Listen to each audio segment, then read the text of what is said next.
C'est presque l'ouverture du livre sur la place et vous êtes nombreux. Donc je pense que Pierre Assouline, à ma droite, est sensible à votre motivation pour venir je ne peux pas dire d'aussi bon matin, mais presque quand même, en tout cas, dès l'ouverture du salon, pour vous entretenir avec lui, ou en tout cas pour nous écouter, nous entretenir ensemble de son nouveau livre. Paru aux éditions Plomb, et c'est un livre de la collection que vous connaissez sans doute tous déjà bien, la collection des dictionnaires amoureux. Et Pierre Assouline, évidemment, j'ai envie de dire, nous propose le dictionnaire amoureux des écrivains et de la littérature. Je rappelle 2-3 choses que l'on sait évidemment sur vous, Pierre Assouline, pour le cas où il y aurait 1 ou 2 personnes qui seraient là tout à fait par hasard et qui n'auraient jamais entendu parler de vous, j'en doute. Vous avez commencé votre carrière comme journaliste. Vous êtes ensuite, je simplifie évidemment, devenu écrivain, d'abord écrivain biographe, puis romancier. Et vous êtes aujourd'hui membre de l'Académie Goncourt qui joue un rôle évidemment important au livre sur la place, puisque toute l'Académie Goncourt est présente ici. Il va de soi, donc, comme je le disais, que ce dictionnaire amoureux des écrivains et de la littérature était un sujet tout naturel pour vous, mais je vais quand même commencer par vous demander si c'est votre initiative, votre idée, ou si on vous a proposé le sujet et si vous en êtes emparé. Eh bien non, en fait, ce n'est pas mon idée. Enfin, moi, depuis des années, je mets de côté des entrées, comme on dit pour un dictionnaire, en me disant un jour, j'écris quelque chose comme une sorte de dictionnaire. Je ne pensais pas à celui-ci, parce que j'aime bien cette forme. Et donc, j'accumulais des choses. Et il y a quelques années, c'est le patron des éditions Plomb qui est venu me voir et qui m'a dit, voilà, pour notre collection de dictionnaires amoureux, on a pensé à vous. Et parce que vous êtes la personne indiquée. Et j'ai tout de suite dit oui. Ben, j'ai quand même dit attention. Hein. Oui, sur le principe, oui, ça m'emballe, je suis très flatté, volontiers. Mais attention, je ne suis pas la Garde des Michards. Et il m'a dit non, mais c'est bien le principe. Hein. Je dis, moi, je veux toute liberté de parler de ce que je veux. Je ne sais pas encore exactement ce qu'il en sera, mais il y aura des écrivains. Il y aura parfois asseyez-vous, madame, peut-être que c'est libre, là. Non ? Ah non, c'est pas libre. Oh, pardon. Et peut-être que parfois, il y aura des entrées sur un livre, et non pas tout un écrivain, toute une œuvre, et parfois juste un seul livre. Parfois, ça sera sur des événements de la vie littéraire. Peut-être que j'écrirai 5 lignes sur Montaigne et 5 pages sur Antoine Blondin. Ce qui peut paraître disproportionné, mais ça sera mon goût, mon plaisir. Il m'a dit, aucun problème. Il dit, vous avez prononcé le mot qu'il faut, plaisir. Faites-vous plaisir. Je dis, dans ce cas-là, voilà, si j'ai toute liberté, ça sera, on verra bien. On verra bien à l'arrivée. Ça s'est passé comme ça. Et on vous je vous soupçonne, mais je me trompe peut-être, d'être celui qui a préféré inscrire dictionnaire amoureux des écrivains et de la littérature, et non pas seulement dictionnaire amoureux de la littérature. Votre soupçon est juste, parce qu'au départ, c'était de la littérature, et je trouvais que ça faisait un peu manuel scolaire. Et lui, l'éditeur, il tenait beaucoup. Moi, j'avais été même plus loin. J'avais dit des écrivains de la littérature et de la vie littéraire. Il m'a dit, c'est beaucoup trop long. Alors on a négocié, et comme toujours, chacun a fait un bout de chemin, et on est arrivé à ce compromis. Mais je voulais que ça soit... Parce que la littérature, c'est vaste, c'est un concept, à la fois une notion et un concept, c'est abstrait, c'est général. Les écrivains, ça incarne la littérature. Donc on est arrivé à mi-chemin. Et alors, vous ne m'en voudrez pas, j'espère, je n'ai pas compté exactement combien il y avait d'entrées sur des écrivains et combien sur la vie littéraire. Est-ce que, malgré tout, c'est moitié-moitié ou c'est complètement... Non, tout ça est mélangé. Non, j'avais peur, parler de compter, j'avais peur que vous me disiez, j'ai compté le nombre de femmes, il y en a moins que d'hommes. Non. C'était peut-être ma prochaine question, non, mais... c'était la prochaine question. Non. Vous voyez, hein. Non, parce qu'on m'a posé la question et j'avoue que je n'ai pas compté parce que j'ai horreur de l'esprit de parité. Par rapport à la parité, c'est un truc... Il y a quelque chose d'obligatoire, c'est comme un devoir. Et évidemment, il faut qu'il y ait des femmes et des hommes.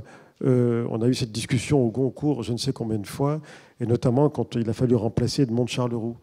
Il faut des sensibilités féminines dans un jury, mais on ne va pas compter et on ne va pas faire une espèce d'obligation. Ça devrait être naturel. Et là, je n'ai pas compté non plus. Et en même temps, je suppose que ça reflète le fait qu'il y a plus d'hommes que de femmes qui écrivent. Le paradoxe, c'est que les livres sont en majorité écrits par des hommes, mais comme chacun sait, l'acheteur de livres, de romans en librairie, ce sont des femmes, pour l'essentiel. C'est plus les livres d'histoire qui intéressent les hommes et les romans qui intéressent les femmes. Or, les romans sont plus écrits par des hommes. C'est un drôle de paradoxe. Il faudrait que ça change, mais on ne va pas faire une loi pour ça aussi. Effectivement. Alors, parmi les femmes, il y en a quand même deux, et pas n'importe lesquelles, évidemment. Je pense par exemple Marguerite Duras. Yourcenar aussi. Virginia Woolf. Et elles se sont imposées à vous, justement.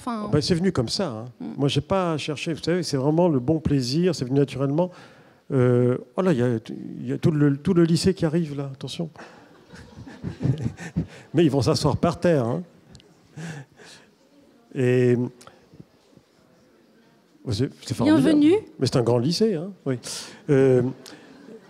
Non, c'est venu comme ça. Je n'ai pas cherché à.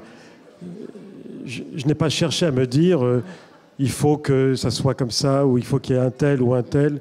Il faut faire des. Non, je me suis dit voilà, on verra bien. Et c'est venu comme ça. Duras, je me doutais bien que j'allais en parler parce que j'aime son œuvre. Je l'aimais beaucoup elle-même. Et il faut vous dire aussi que dans ce livre, ce dictionnaire, c'est pas seulement des critiques. J'ai voulu aussi y parler de souvenirs personnels et de rencontres.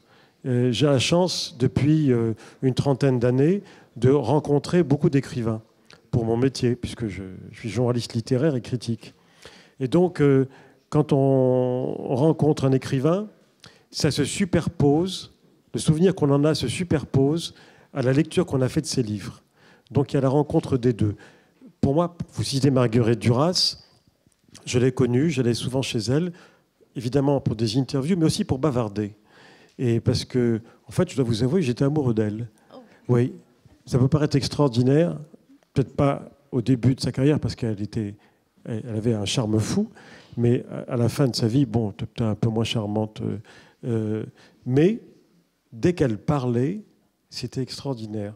Pas seulement parce qu'elle était très intelligente et cultivée, et fine, mais parce qu'elle avait une voix exceptionnelle. Et pour moi, la voix, c'est très important. Pas seulement parce que j'aime la radio, mais parce que, en tant que biographe, je sais que pour certaines biographies, ce qui me manquera toujours, malgré l'enquête, malgré tout ça, c'est la voix de la personne. Vous voyez, par exemple, je ne connais pas... Bon, je connais la voix de Marcel Dassault, pas difficile. Je connais la voix de Cartier-Bresson, et pour cause, on était très liés. Je connais la voix d'Hergé, parce qu'il y a beaucoup d'enregistrements. Je ne connais pas la voix d'Albert Londres.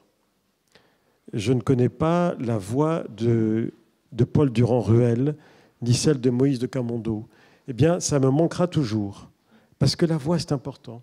J'ai compris ça un soir avec Cartier-Bresson, on bavardait, il était même très tard, on avait beaucoup bu, mais c'était bien. Et à un moment, on parle de Nicolas de Staël. Il me dit, tu as lu la biographie de Nicolas de Staël qui vient de paraître? Je dis oui, c'est un ami qui l'a écrite, je trouve que c'est bien. Il me dit oui, elle est bien, mais il manque quelque chose. Alors je lui dis, je ne sais pas quoi. Et à ce moment-là, Cartier-Bresson, qui était grand, hein, qui mesure 1m90, se lève, et moi je reste assis, donc il est encore très grand, et il se met sur la pointe de ses pieds, et il me dit, Nicolas de Staël. Je dis, pourquoi tu fais ça? Il me dit, parce que ce qui manque dans cette biographie, c'est de montrer à quel point il était extrêmement grand, et il avait une voix extrêmement grave, et que ça marque toute personne qui l'a connu. Et à ça, je me suis dit, oui, effectivement, moi, ça me manquera de ne pas connaître la voix d'Albert Londres, par exemple. On pourrait dire le grain de la voix. Le grain, la tessiture, ça reflète une partie de la personnalité.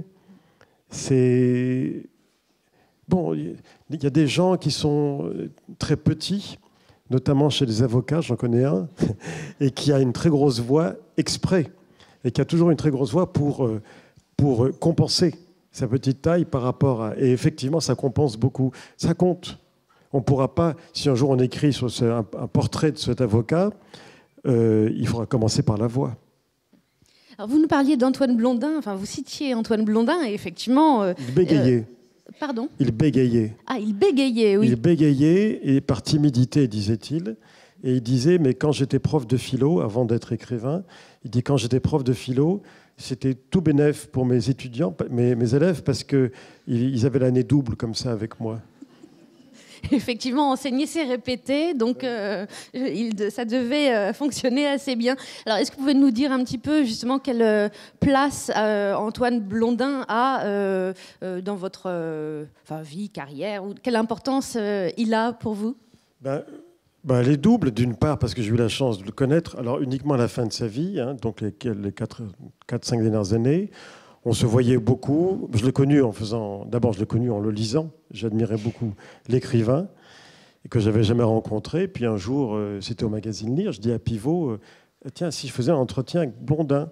Il m'a dit, ça marchera pas parce que au bout d'une heure, il est complètement bourré. Et bon, voilà. Et donc, j'ai dit oui, mais je vais quand même essayer. Et j'ai pris rendez-vous. On a sympathisé. On a fait cet entretien. Ça s'est bien passé.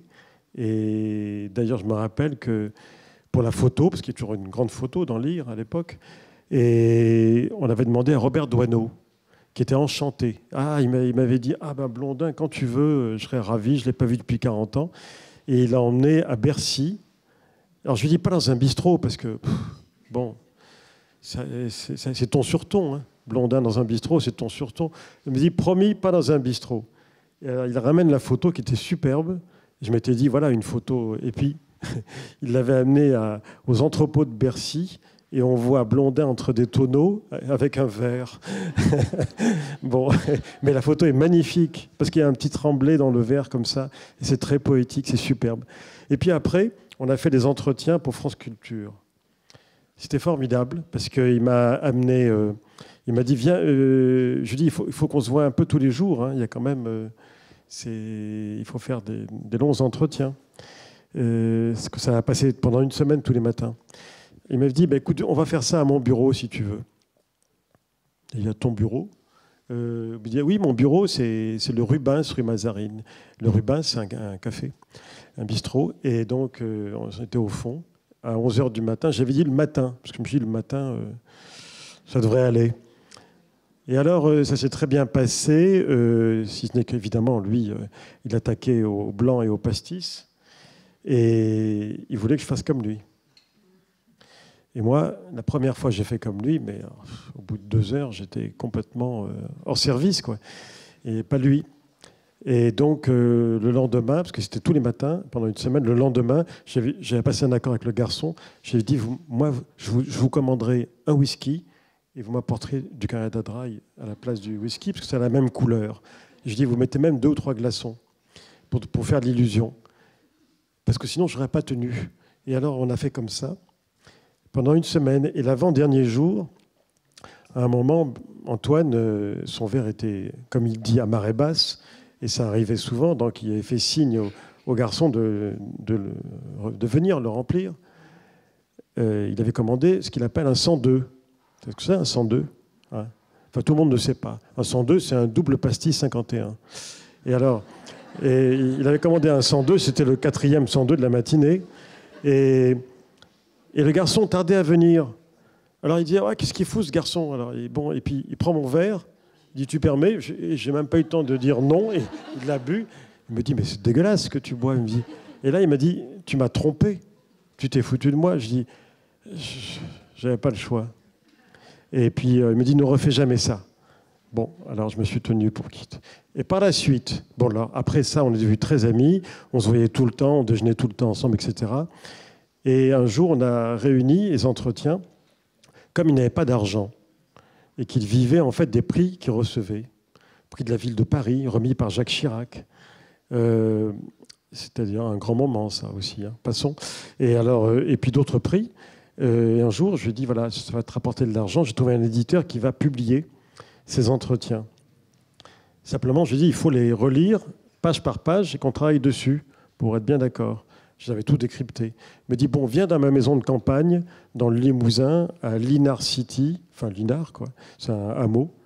Donc je suis venu avec mon éditeur un samedi pour passer le week-end, pour travailler.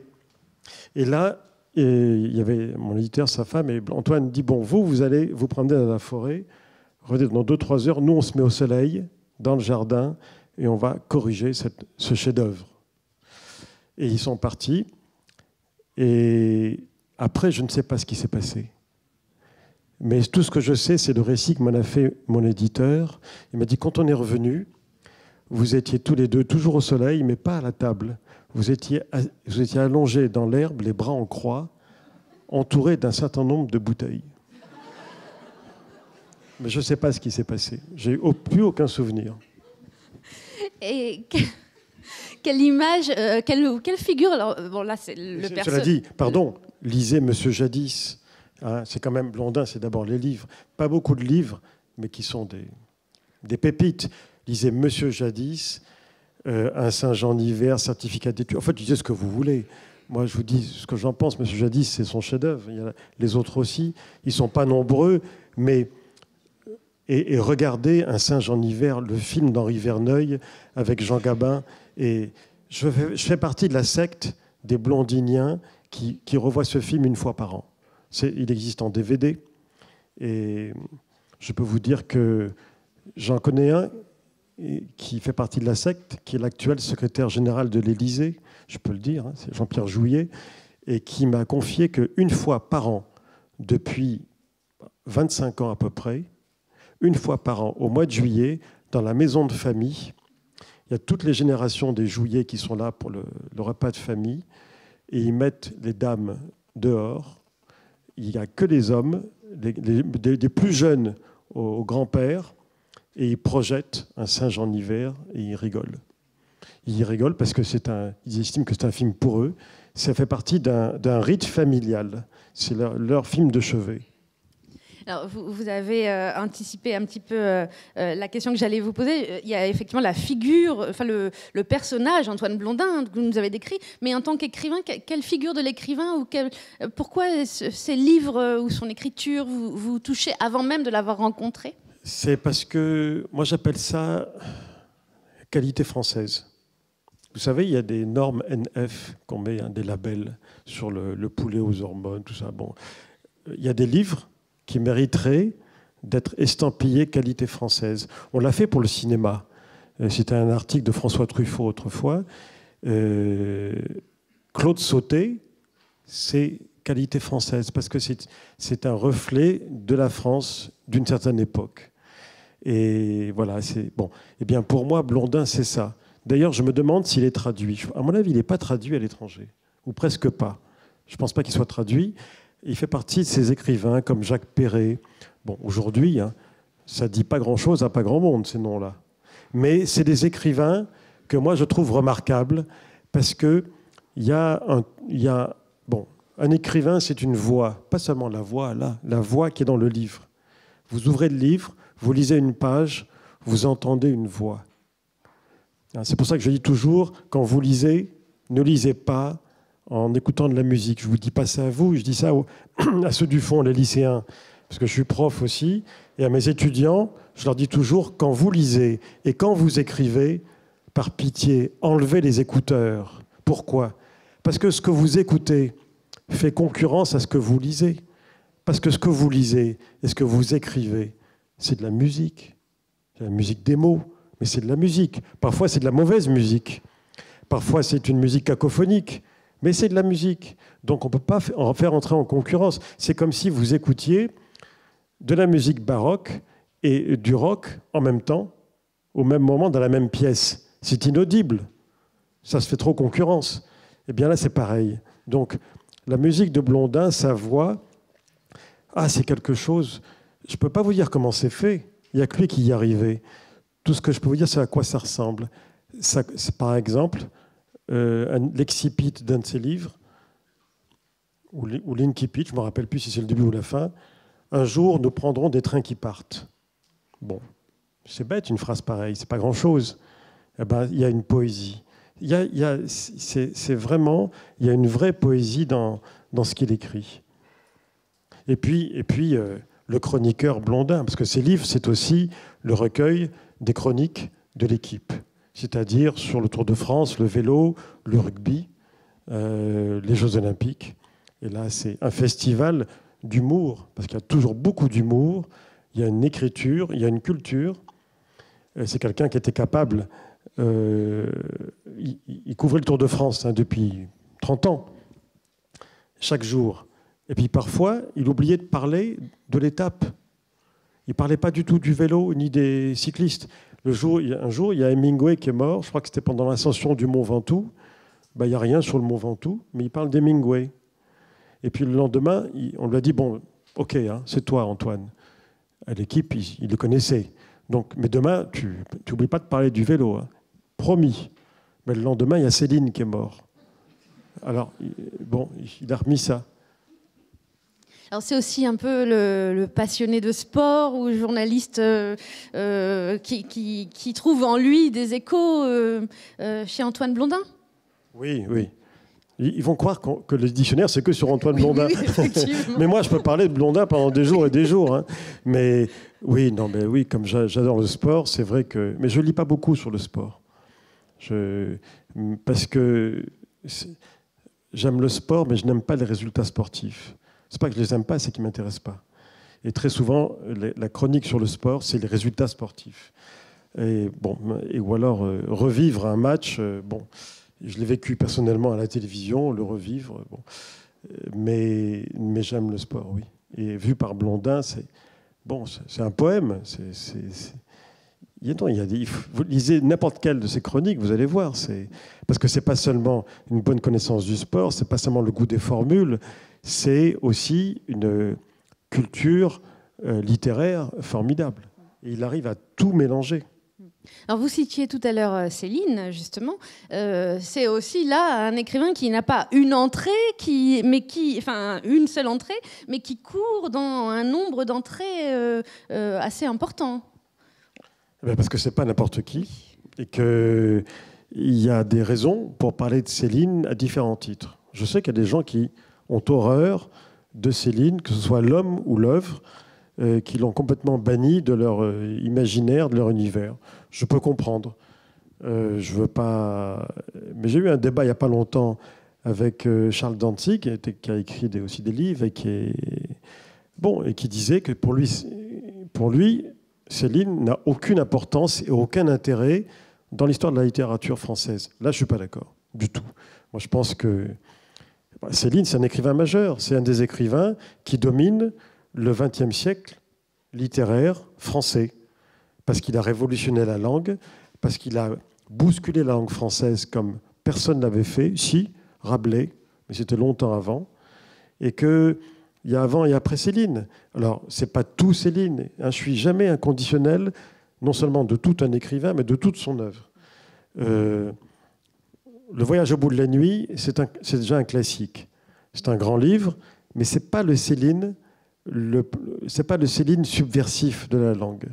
Parce que le voyage au bout de la nuit, quand vous le lisez bien, c'est une langue assez classique. Hein, et c'est un imaginaire nourri par la guerre, enfin la Grande Guerre. C'est Mort à crédit. Avec Mort à crédit, là, on rentre vraiment dans la subversion. Là, il bouscule tous les codes narratifs. Il tord le cou à la langue française et il en fait quelque chose de... C'est pas que du langage parlé. Hein. C'est pas... Céline, c'est un énorme travail. C'est un énorme travailleur. Pour arriver à faire croire que c'est du langage parlé, il a fallu beaucoup, beaucoup de travail. Voilà. Et puis Céline, ce qui est intéressant, c'est l'illustration d'un paradoxe, encore un, à savoir qu'on peut admirer une œuvre et mépriser son auteur.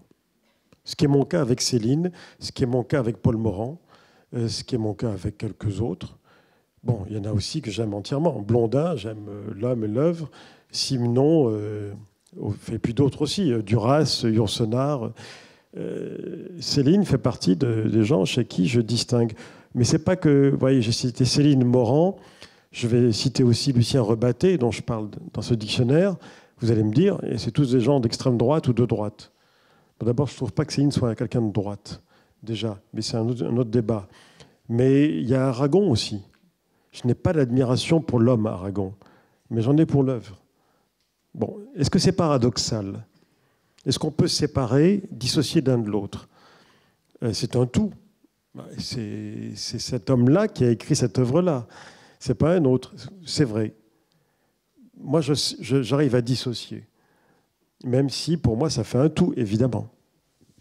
Et oui, et la question, d'ailleurs chez les trois auteurs dont vous avez parlé, c'est la question de l'antisémitisme qui court. Non, mais c'est pas que ça. Oui, mais c'est pas que ça. C'est leur point commun, oui. Mais on ne peut pas les définir uniquement par rapport à ça. Mais c'est vrai. De toute façon, quand on a été de droite ou parfois d'extrême droite dans les années 30 ou 50, évidemment, le fil rouge, c'est ça aussi. Oui, bien sûr.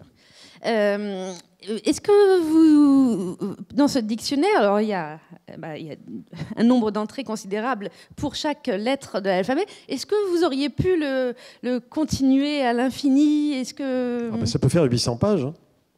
Enfin, ça en fait presque d'ailleurs. Non, ça peut faire 1200 pages si on veut, bien sûr. Autrement dit, avez-vous des regrets? Est-ce que vous dites... Oui, j'en ai eu, mais une fois que j'étais terminé. C'est-à-dire, en relisant les épreuves, je me suis dit, tiens, il n'y a pas d'entrée à Claude Simon. Claude Simon, c'est un très, très grand écrivain.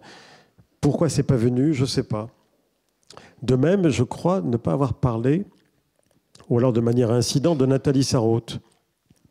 En Nathalie Sarraute, il y a au moins 2 livres dont j'aurais aimé dire beaucoup de bien. C'est Enfance et c'est L'ère du soupçon, qui a été un livre qui a beaucoup compté.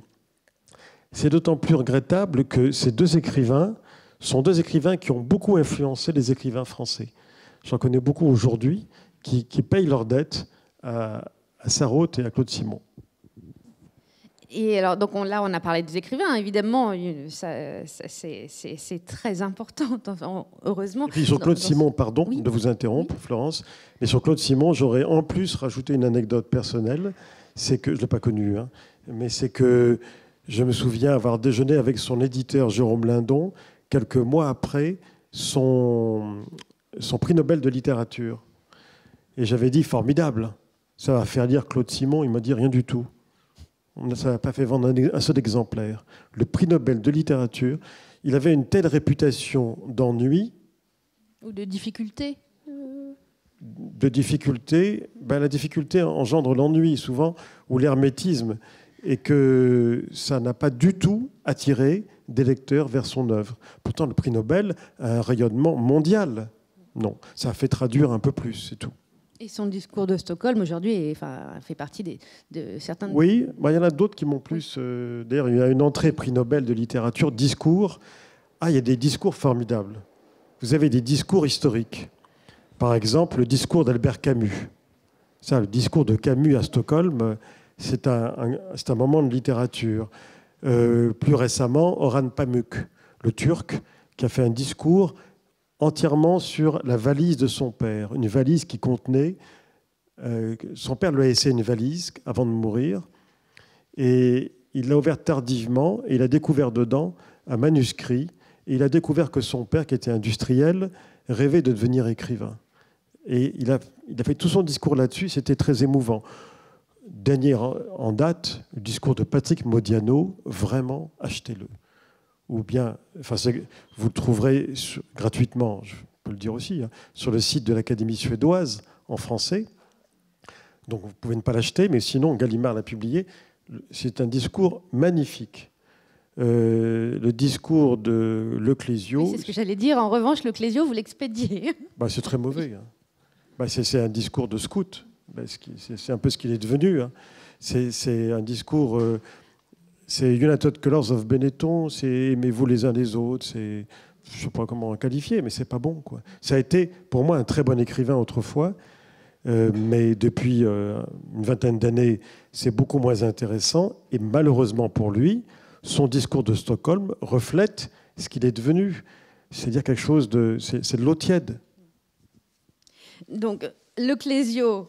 ennuyeux. Je crois que c'est vous le résumez en une parenthèse, tout simplement. Et Modiano, alors là, effectivement, c'est un discours profondément marquant. Marquant à double titre, parce que c'est magnifiquement écrit, parce qu'il a mis le meilleur de lui-même, et marquant aussi parce que c'est quand même extraordinaire. C'est quelqu'un qui, au-delà de 2 personnes, ne peut plus parler. C'est pas de la blague. Hein. Dès qu'il est en société, il ne peut plus parler. Et donc on imaginait qu'il n'allait pas pouvoir. En fait, il y avait tellement de monde en face de lui qu'il ne voyait personne. Et ça l'a. Et je suppose qu'il a dû s'entraîner, parce que son discours, il l'a fait à peu près normalement. Oui, effectivement, à la grande surprise. En finissant ses phrases. Mais enfin, il lisait un texte. Oui. C'est différent, effectivement, du fait d'improviser ou de dialoguer. Donc, il y a les écrivains, et heureusement, ils sont là. Mais il y a aussi, on attend ça de vous, et on est heureux que ça se trouve aussi dans votre dictionnaire, la vie éditoriale, la vie du monde de l'édition. On a quand même le sentiment que vous êtes bien amusé avec certaines des entrées. Je me suis bien amusé. Comme promis, je me suis fait plaisir. Et donc, bah oui, parce que la vie littéraire, hein, vous savez bien, vous y participez aussi, la vie littéraire. Aujourd'hui, c'est la vie littéraire. Je veux dire, les salons du livre, les foires du livre, ça fait partie de la vie littéraire. C'est finalement assez plaisant. C'est assez rigolo. Il ne faut pas prendre ça au sérieux. Il ne faut pas jouer à l'écrivain. Il ne faut pas se prendre la tête, comme on dit. Hein. Si on le prend comme ça, avec une certaine distance critique, ben c'est assez plaisant. La vie littéraire, c'est comme la rentrée littéraire, ça fait partie de l'exception française, l'exception culturelle française. C'est vrai que ça n'existe pas ailleurs. Il n'y a pas de vie littéraire aux États-Unis parce que c'est beaucoup trop grand. Si vous habitez San Francisco et New York, ce n'est pas la même chose. Chaque endroit a sa petite vie littéraire à lui. Il n'y en a pas. Nous, on a une vie littéraire nationale qui se passe un peu partout, et beaucoup à Paris. Mais on peut voyager, tout est à côté. Il n'y a pas d'équivalent en Angleterre, ou beaucoup moins, en Italie, en Espagne, parce que c'est beaucoup plus atomisé. La vie littéraire en France, si on veut vraiment, elle peut se contenir dans un seul arrondissement de Paris, à la limite. Et dans quelques 6e cafés. arrondissement. Oui. Oui, limite 6e, 5e, 7e, et dans quelques cafés et restaurants. Puis après, ça se diffuse, bien sûr. Mais tout ça n'a pas grande importance, et en même temps, ça a un effet formidable, ce que j'appelle la vie littéraire, c'est-à-dire les salons du livre, les prix littéraires. N'oubliez pas, il y a 2000 prix littéraires chaque année. 2000 prix littéraires en France. Il y a des centaines et des centaines de salons du livre. Il n'y a pas une ville... Et bientôt, il n'y aura pas un hameau qui n'aura pas son salon du livre. Ça va finir comme ça. Bon, tout ça a un effet que je trouve très positif. C'est que pendant 3 mois, tout le monde ne parle que de ça, des livres. On parle des livres, on achète des livres, on commande des livres. Les écrivains, on ne parle que de ça. Au Café du Commerce, au mois de septembre, octobre, on entend parler de « Dis donc, tu sais qui c'est qui va avoir le Goncourt ? Tu as vu cet écrivain, ce qu'il a déclaré hier soir à la télé ?» Bon, c'est encore plus du temps d'apostrophe, mais maintenant, c'est encore le cas. Eh bien, pour vous, ça paraît naturel, tout ça. Mais vous n'imaginez pas à quel point, vu de l'étranger, nous sommes des gens atypiques pour ça. Je veux dire, à l'étranger, on ne parle pas des livres. Pour parler des pays proches, en Angleterre, l'intellectuel, ça ne compte pas. En Amérique, l'intellectuel ne compte pas. Vous, ça vous paraît naturel, mais quand Cartier-Bresson meurt, c'est la manchette du Monde. Quand Pierre Bourdieu meurt, c'est la manchette même du Figaro. Pourtant, ce n'était pas leur écrivain préféré. Hein. Bon, leur intellectuel préféré. Mais les intellectuels, on voit au chapitre. Ils sont dans toutes les émissions de télévision. Ils sont à la radio en permanence. Ils comptent. Ils font bouger les choses. Bon, ce n'est pas le cas ailleurs. Donc cette vie littéraire, culturelle, intellectuelle, c'est l'exception française et il faut s'en féliciter. Est-ce que vous, dans l'ensemble de vos activités, alors dans le dictionnaire, hein, mais dans l'ensemble de vos activités, vous avez un plaisir, ou vous vous donnez pour mission aussi de décoder un petit peu les choses pour le grand public qui croit toujours que c'est une vie très, très mystérieuse? Une mission, c'est un grand mot, hein. Oui, mais oui, on décode. Parce que les gens ne savent pas toujours tout ce qui se passe. Il y a parfois des tas de choses en coulisses entre des maisons d'édition, entre des écrivains, entre des groupes d'influence. Donc on est là aussi pour dire aux lecteurs, ne vous laissez pas avoir, ne vous laissez pas faire. Si un tel pense ça, bon, vous avez des intellectuels parfois qui bénéficient de réseaux remarquables pour propager leurs idées. Bon, il y en a un que tout le monde connaît, qu'on peut citer. C'est sa grande réussite, c'est Bernard-Henri Lévy. Sa réussite, c'est pas ses livres. C'est son réseau pour faire connaître ses livres.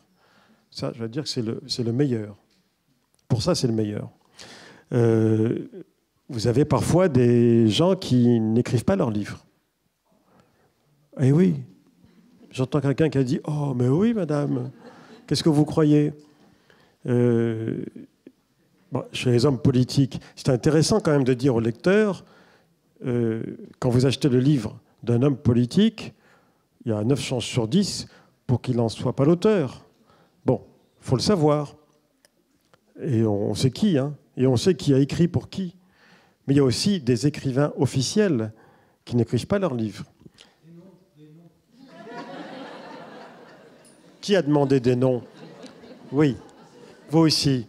Ben, par exemple, pour les hommes politiques, bon, Jacques Lang n'écrit pas ses livres.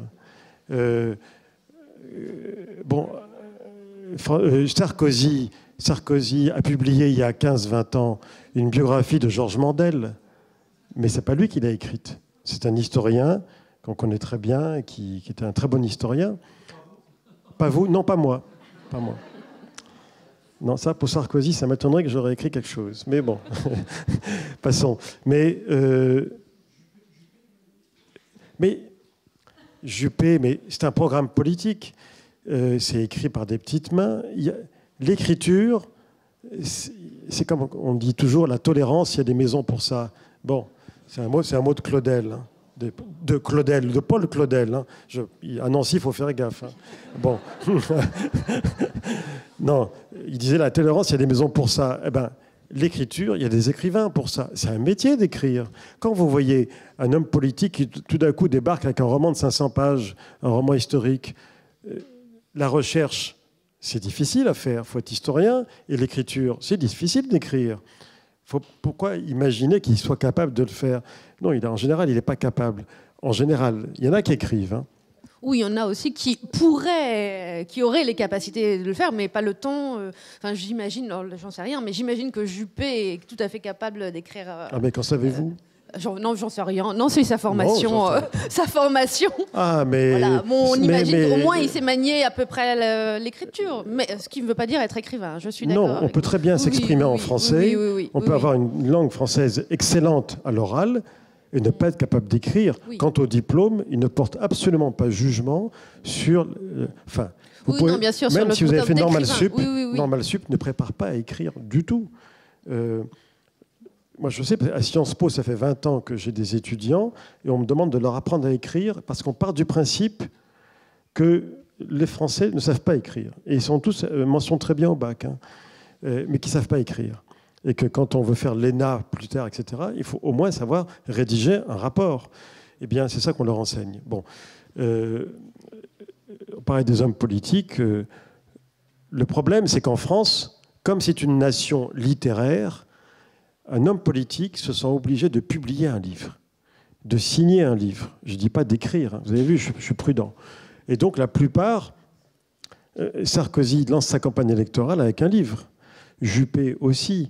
Et ça a toujours été comme... Vous ne pouvez pas imaginer quand même Trump lançant sa campagne électorale avec un livre. Il trouverait ça diffamatoire pour ça, son image. Bon, en France, c'est un passage obligatoire. Rappelez-vous quand même qu'on nous a infligé le passage, le roman de Giscard d'Estaing, autrefois, qui était quand même consternant. C'était consternant. Mais ça l'a permis de passer à apostrophe de s'exprimer sur son goût pour Maupassant. Ça faisait partie de la construction de son image. Parce que, à ses yeux et aux yeux de beaucoup d'hommes politiques, une image se construit aussi sur un plan littéraire et intellectuel, parce que c'est la France. En même temps, c'est rassurant. Alors on a d'un côté des hommes politiques qui veulent écrire des livres, et puis on a le français de tous les jours qui se livre assez facilement et joyeusement à ce qu'on appelle des brèves de comptoir. Et vous y consacrez même une entrée pour quasiment, on pourrait dire, vous dressez presque un piédestal aux brèves de comptoir. J'aime beaucoup ça. Je dis en deux mots de quoi il s'agit. Jean-Marie Gouriot a fait plusieurs volumes qui s'intitulent Brèves de comptoir, qui sont réunis maintenant chez Bouquin Lafon en un seul volume. Et il va au bistrot tous les jours et il écoute ce que disent les gens au bistrot, un peu partout, et il note. Je le soupçonne de temps en temps d'en rajouter quelques-uns de sa plume. Mais bon, j'en sais rien, et lui, il dit que non. Mais globalement, c'est ce qu'on entend. Et c'est formidable parce que c'est des petits morceaux de poésie. Je sais pas, il y en a un qui me vient à l'esprit. Donc, il faut imaginer le comptoir le matin. Et il y en a un qui dit à l'autre, un consommateur qui dit à l'autre, moi, quand j'ai bu un petit coup de blanc, je suis Malraux. Bon. Et ben, il y en a plein des comme ça. Moi, ça me fait rire. La télévision, c'est pratique. Ça permet de poser les fleurs dessus. Bon, c'est les trucs dessus. Oui, il y a... Bon, évidemment, les gens qui, quand ils disent ça, ils ont déjà un ou deux verres dans le nez. Mais moi, je trouve ça... Il y a des moments de grande poésie. Oui, de poésie, c'est ça, oui. Tu as remarqué, les grands écrivains, ils sont tous morts. C'est-à-dire que c'est des réflexions de gens désinhibés, parce qu'on sait bien que l'alcool désinhibe. Et donc, il y a des choses. Et moi, vous aurez ça n'importe où. Vous prenez quelques phrases. Mais vous savez, c'est bien parce que ce que vous avez dit là, ça va faire lire les brèves de comptoir. Moi, c'est mon but. C'est de faire partager mes goûts. Mon éditeur, qui a donc tout relu, m'a appelé pour me dire « Bon, alors j'ai aimé, c'est bien, etc. » Et puis il me dit « Vous voyez, je me suis précipité chez le libraire, parce que moi, il fait découvrir au moins un écrivain, je ne connaissais même pas son nom, m'a-t-il dit, Emmanuel Bove, B-O-V-E. Bon, c'est vrai qu'il n'est pas très connu aujourd'hui, parce qu'il n'est même pas publié ni rien. Or, une petite maison d'édition du Bordelais, qui s'appelle Finitude, a réédité un livre qui s'appelle « Mes amis ». Et je consacre une entrée à Mes amis. Il me dit « J'ai couru acheter Mes amis à cause de ce que vous avez écrit. Je l'ai lu en 2 jours, c'est un petit livre. » Et il me dit « Après l'avoir lu, je suis retourné chez le libraire et j'ai acheté 20 exemplaires pour les offrir à mes amis. » En quoi je me suis dit « Ça veut dire qu'il a au moins 20 amis. » Mais si vous voulez offrir quelque chose à un ami, offrez-lui Mes amis et vous verrez, c'est une chronique délicieuse. Alors finalement, effectivement, on sent tout le plaisir que vous avez eu à l'écrire, ce dictionnaire amoureux, mais le plaisir ne sera complet que si effectivement, et je crois que ça marche, vous donnez envie d'aller lire d'autres auteurs, d'autres livres. C'est le but. Voilà. Le but, c'est quand même que de propager, enfin, tout ce que je fais dans les journaux, ce que je fais sur mon blog, ce que l'on fait à l'Académie Goncourt, c'est choisir, sélectionner, exclure, et c'est donc pousser les gens à lire certains livres, faire partager. Quand vous lisez vous-même un livre qui vous a plu, vous le faites partager à vos amis. Mais ça concerne quelques personnes. L'avantage qu'on a, nous, c'est qu'on a une chambre d'écho formidable avec les journaux dans lesquels on écrit, avec l'Académie Goncourt, qui est un porte-voix formidable, et avec les réseaux sociaux. Quand je fais un tweet pour dire « Ne ratez pas, surtout lisez ce livre qui vient de paraître », même en 140 signes, ça peut décider quelqu'un à le lire.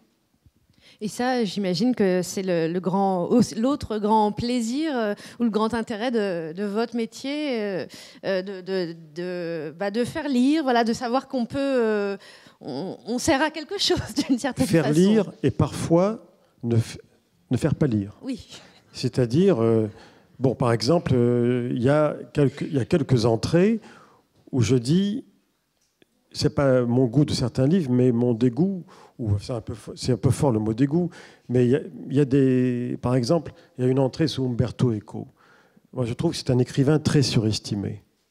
Umberto Eco, il a écrit un très bon livre, Le nom de la rose, qui était très réussi, bien que l'épilogue et l'explication du mystère soient en latin non traduit. Ce que je trouve un peu fort de café pour un livre qui est un grand roman populaire.